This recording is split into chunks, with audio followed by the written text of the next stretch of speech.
Hello students, तो आज हम पढ़ेंगे केमिकल प्रॉपर्टीज़ ऑफ एल्केन्स। तो इस टॉपिक के अंडर हमको 7 टाइप की प्रॉपर्टीज़ कवर करनी है। तो हम स्टेप बाय स्टेप इन सारी रिएक्शंस को स्टडी करेंगे। So let's start with first one which is substitution reactions. Substitution reactions के अंडर हमारे सिलेबस में है हैलोजिनेशन। ऑल्दो हम बहुत सारी चीज़ों से सब्स्टिट्यूशन कर सकते हैं, जैसे कि हमारा नाइट्रो ग्रुप हो गया, सल्फोनिक एसिड ग्रुप हो गया, ठीक है। बट हमारे सिलेबस में सिर्फ हैलोजिनेशन है। अब देखिए इसमें हो क्या रहा है।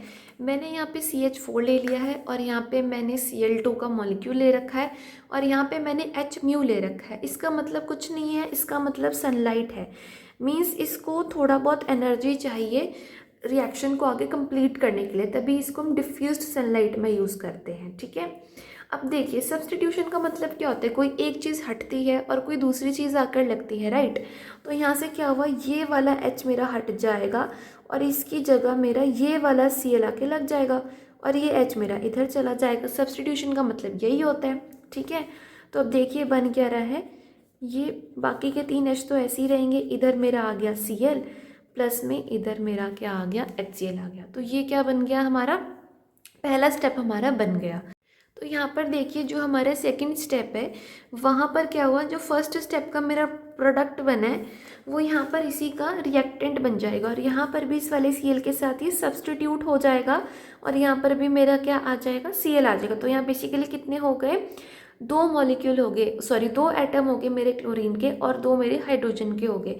हमारा बेसिकली टास्क यहाँ पर ये है कि मुझे सारे के सारे हाइड्रोजन को हटा देना है, मेरे को बेसिकली CCl4 बनाना है, ठीक है। तो ऐसे ही मेरी रिएक्शन क्या हो जाएंगी, कंटिन्यू होते जाएंगी। तो ये देखिए यहाँ पर मेरी रिएक्शन हो गई है कंप्लीट। मैंने सारे के सारे यहाँ पर H हटा दिए और यहाँ पे मेरा क्या बन गया, CCl4 बन गया। अब ध्यान दीजिएगा, ये जो सारे हमारे H है एक ही बारी में नहीं हटते, ये स्टेप बाय स्टेप करके हटते हैं, ठीक है। बिकॉज इसका ना एक प्रॉपर मैकेनिज्म है। अब हम इसका मैकेनिज्म देखते हैं कि ये एक्चुअल में जो ये चीज़ हो रही है ये कैसे हो रही है। अब देखिए जो हमारा मैकेनिज़्म है इसके हमारे 3 स्टेप होंगे। तो सबसे पहले हम फर्स्ट स्टेप की तरफ चलते हैं जिसका नाम है इनिशिएशन, ठीक है। तो इनिशिएशन में क्या होगा कि आपका जो ये क्लोरीन का मॉलिक्यूल है, ठीक है, जिसमें 2 एटम है क्लोरीन के, ये बेसिकली टूट कर क्या बनाएगा, फ्री रेडिकल बनाएगा। और आप सबको पता है कि जो फ्री रेडिकल होता है वो हमारा ज़्यादा रिएक्टिव होता है, ठीक है। तो यहाँ पर बेसिकली क्या हुआ, हमने यहाँ पर यही सनलाइट इसको दी और यहाँ पर हुई होमोलिसिस। अब होमोलिसिस का मतलब क्या होता है, लिसिस का मतलब तो हो गया किसी चीज़ को तोड़ना, होमो का मतलब हो गया कि अगर हमारे बॉन्ड के इस साइड और इस साइड सेम ही चीज़ प्रेजेंट है और हम उसको बीच से तोड़ रहे हैं तो इट इज़ कॉल्ड होमोलिसिस। हेट्रोलिसिस का मतलब क्या हो गया कि मान लीजिए यहाँ पर H प्रेजेंट था और यहाँ पे Cl प्रेजेंट था, तो ये यहाँ पर H है, ये यहाँ पर Cl है, ये दोनों अलग अलग चीज़ें, तो उस चीज़ को हम हेट्रोलिसिस कहते हैं। अब यहाँ पे बॉन्ड की दोनों साइड सेम ही चीज़ प्रेजेंट है तो हम इसको होमोलिसिस कहते हैं। तो होमोलिसिस हो गया, तो ये क्लोरीन का फ्री रेडिकल और यहाँ पर भी हमारा क्लोरीन का एक फ्री रेडिकल बन गया, ठीक है। हमारा क्लोरीन का जो बॉन्ड होता है बहुत ही ज़्यादा वीक होता है, उसको तोड़ना बहुत ईजी रहता है एज़ कम्पेयर टू हमारा कार्बन कार्बन का बॉन्ड या कार्बन हाइड्रोजन का बॉन्ड। ये बॉन्ड बहुत ही ज़्यादा स्ट्रॉन्ग रहते हैं और ये वीक रहते हैं, तो इसको तोड़ना बहुत ईजी रहता है हमको। अब इसका सेकंड स्टेप देखिए जो कि है प्रोपगेशन। अब प्रोपगेशन में क्या होगा, यही वाली चीज़ हमारे यूज़ में आएगी।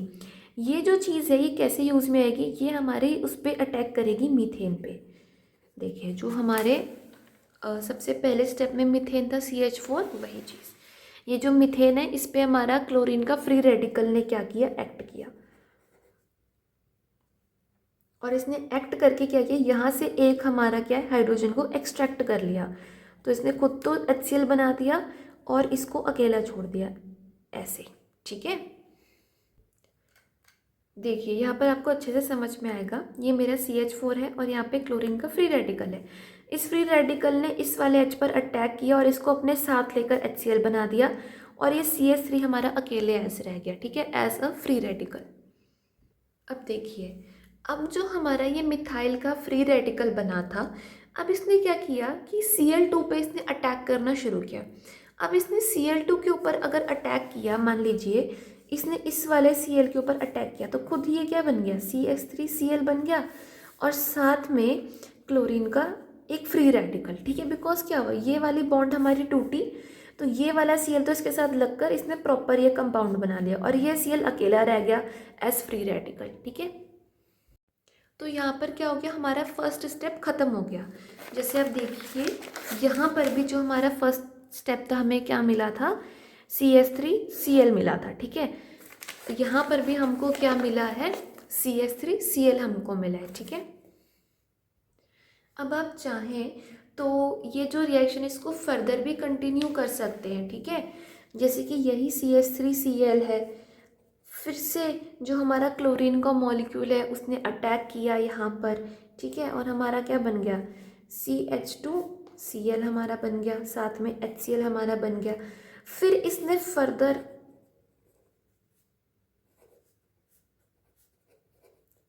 क्लोरीन पे एक्ट किया, ये वाला इसके साथ लग गया, तो CH2Cl2 और साथ में मेरा ये क्लोरीन फिर से हमारा फ्री रेडिकल बन।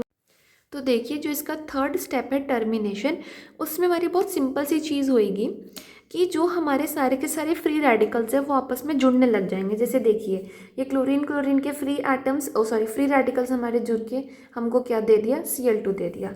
यहाँ पर भी मिथाइल के दोनों फ्री रेडिकल्स जुड़ के हमको क्या दे दिया, CH3 दे दिया, ठीक है। यहाँ पर भी एक मिथाइल का फ्री रेडिकल जुड़ के क्लोरीन फ्री रेडिकल के साथ जुड़ के हमको ये दे दिया, CH3Cl। और ये टर्मिनेशन का स्टेप इसीलिए ज़्यादा इम्पॉर्टेंट है बिकॉज जब तक हमारे फ्री रेडिकल्स सारे के सारे यूज़ अप नहीं होंगे, कंज्यूम नहीं होंगे, तब तक ये रिएक्शन हमारी चलती ही रहेगी। तभी स्टेप को हम टर्मिनेशन कहते हैं कि इस पॉइंट पे आकर जो हमारी सब्सटीट्यूशन रिएक्शन है, हैलोजनेशन है, वो आकर रुक गई है because there are no more free radicals left in this situation. अब यहाँ पर एक दो हम कुछ इम्पॉर्टेंट पॉइंट्स डिस्कस करेंगे हैलोजनेशन के बारे में। अब यहाँ पर देखिए कि जो एल्केन्स उसका रेट ऑफ रिएक्शन क्या रहेगा।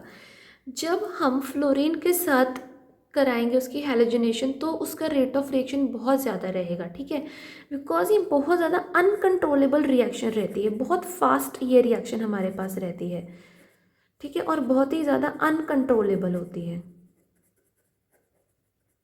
ठीक है।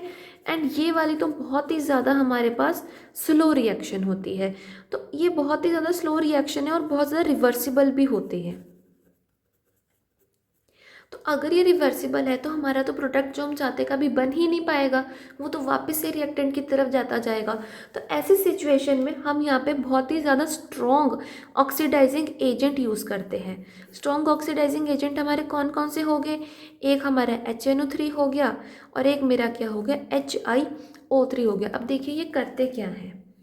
अब देखिए फर्स्ट स्टेप तो सबको क्लियर होगा कि हमने मीथेन के साथ आयोडीन को रिएक्ट कराया तो हमें CH3I और HI मिल गया। अब ये क्या है, एक रिवर्सिबल रिएक्शन है, तो अगर मेरे को ये चीज़ चाहिए तो मेरी बन ही नहीं पाएगी, तो वापस इसमें बनने लगेगा ना, वापस से ये CH4 और I2 में कन्वर्ट होने लगेगा।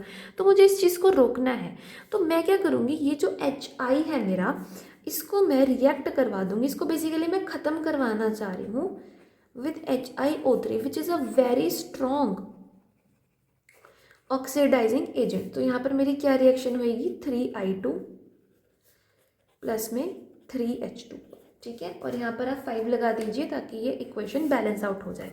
तो यहाँ पे फिर से मुझे I2 मिल रहा है और ये I2 मेरे को मिल गया, तो ये रिएक्शन मेरी फिर से कंटिन्यू हो जाएगी, ठीक है। अब हम इस रिएक्शन को फटाफट से NCERT में देख लेते हैं। तो यहाँ पर इन्होंने बता रखा है कि 1 और more hydrogen atoms of alkanes can be replaced by halogens, nitro group and sulphonic acid group, जैसे मैंने आपको पहले बताया था, ठीक है। नाइट्रो ग्रुप होता है हमारा NO2 ग्रुप और सल्फोनिक एसिड ग्रुप होता है हमारा ये SO3H, this is the sulphonic acid group, ठीक है। और हमारे सिलेबस में क्या है, सिर्फ हैलोजनेशन है, और ठीक है, तो आप उसको नॉर्मल थोड़ा सा हीट भी कर सकते हैं, या तो आप उसको अल्ट्रा वायलेट लाइट के नीचे या डिफ्यूज सनलाइट के नीचे भी रख सकते हैं, ठीक है। ज़्यादातर हम इसको सनलाइट के नीचे ही रखते हैं, ठीक है। एंड जैसे कि मैंने आपको बताया कि जो हैलोजनेशन है वो लोअर एल्केन्स ही करेंगे, ठीक है, तो ऑफ कोर्स जो लोअर एल्केन्स है अगर वो हैलोजनेशन कर रहे हैं वो नाइट्रेशन और सल्फोनेशन नहीं करेंगे। तो इम्पॉर्टेंट क्वेश्चन यहाँ से बन सकता है, ठीक है। तो अब देखिए वही सारी रिएक्शन है जो मैंने आपको लिख कर दिखाई। CH4 से सीधा मेरा क्या बन रहा है, CCl4 बन रहा है। तो मेरे को क्या पता लग रहा है कि सारे के सारे हाइड्रोजन मेरे क्या हो रहे हैं, सब्सटीट्यूट हो जा रहे हैं, लेकिन एक करके हो रहे, इकट्ठे एक साथ कभी भी नहीं होंगे। अब यहाँ पर इन्होंने क्या बता रखा है कि जो रेट ऑफ रिएक्शन है जो अभी मैंने डिस्कस किया वो कौन कौन से हैलोजेंस के साथ ज़्यादा होगा, फ्लोरीन के साथ ज़्यादा होगा, आयोडीन के साथ बहुत ही ज़्यादा कम होगा, ठीक है। एंड जो आपको ये भी देखो कि जो एल्केन्स हमारे टर्शरी होंगे, सेकेंडरी होंगे, प्राइमरी होंगे, उनके साथ क्या रेट ऑफ रिएक्शन, टर्शरी के साथ सबसे ज़्यादा रेट ऑफ रिएक्शन क्यों होगा, बिकॉज टर्शरी वाला फ्री रेडिकल सबसे ज़्यादा स्टेबल होगा, ठीक है, एंड प्राइमरी वाला फ्री रेडिकल कम स्टेबल होगा इसीलिए, ठीक है। तो स्टेबल वालों के साथ ज़्यादा रेट ऑफ रिएक्शन होता है, ठीक है। तो वही चीज़ इन्होंने दे रखी है कि फ्लोरिनेशन जो है बहुत ही ज़्यादा वॉयलेंट होता है और अनकंट्रोलेबल होता है, एंड हमारा जो ये आयोडीन वाला होता है बहुत ही ज़्यादा स्लो होता है और रिवर्सिबल होता है, ठीक है। अब रिवर्सिबल हो रहा है तो हमें प्रोडक्ट को एक्सट्रैक्ट करने में दिक्कत होएगी, ठीक है।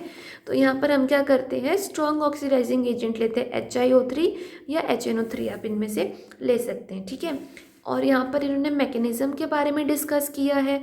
तो ये चीज़ मैं आपको बता चुकी हूँ कि जो कार्बन क्लोरीन क्लोरीन बॉन्ड होती है वो बहुत वीक होती है as compare to carbon carbon and carbon hydrogen bond, तो इसकी होमोलिसिस बड़े अच्छे से हो जाती है।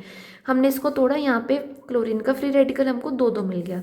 फिर प्रोपगेशन में क्या होगा, यही जो मेरा क्लोरीन का जो रेडिकल है उसने मीथेन के साथ एक्ट किया, ठीक है, एंड एक H अपने साथ निकाल के बाहर रह गया और इसको मिथाइल को उसने अकेला छोड़ दिया एज अ फ्री रेडिकल। अब ये जो मेरा मिथाइल का फ्री रेडिकल है यहाँ पर आया और उसने क्लोरीन मॉलिक्यूल के साथ उसने रिएक्शन करी और एक क्लोरीन अपने साथ निकाल के ले गया, ये बना दिया इसने, ठीक है, और ये क्लोरीन को उसने अकेला छोड़ दिया एज अ फ्री रेडिकल। अब इस रिएक्शन को आप फर्दर भी कंटिन्यू कर सकते हैं, ठीक है, जब तक आपके सारे के सारे H रिप्लेस ना हो जाए। ये तो सिर्फ हमारे मैकेनिज्म में सिर्फ फर्स्ट स्टेप के बारे में दे रखा था, ठीक है, फर्दर स्टेप्स भी बना सकते हैं इससे। फिर टर्मिनेशन में बस आपको इतना याद रखना है कि जो हमारे फ्री रेडिकल्स है वो आपस में हमारे आकर जुड़ जाएंगे, बिकॉज हमको क्या करना है, फ्री रेडिकल्स को कंज्यूम करना है सारा का सारा। अगर हम उन्हें कंज्यूम नहीं करेंगे तो रिएक्शन कभी रुकेगी ही नहीं, so we not need to stop the reaction, ठीक है, ठीक है।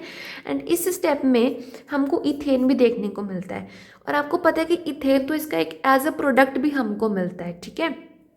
तो यहाँ पर यही इन्होंने एक्सप्लेन किया हुआ है कि ये जो हमारा सारा का सारा मैकेनिज्म है ये इस चीज़ को एक्सप्लेन करता है कि हमको ethane as a by product क्यों मिलता है। तो ये आपको स्कूल के क्वेश्चंस में आ सकता है कि एग्ज़ाम्स में आ सकता है कि आपको कौन सा बाई प्रोडक्ट यहाँ पे मिलता है और क्यों मिलता है।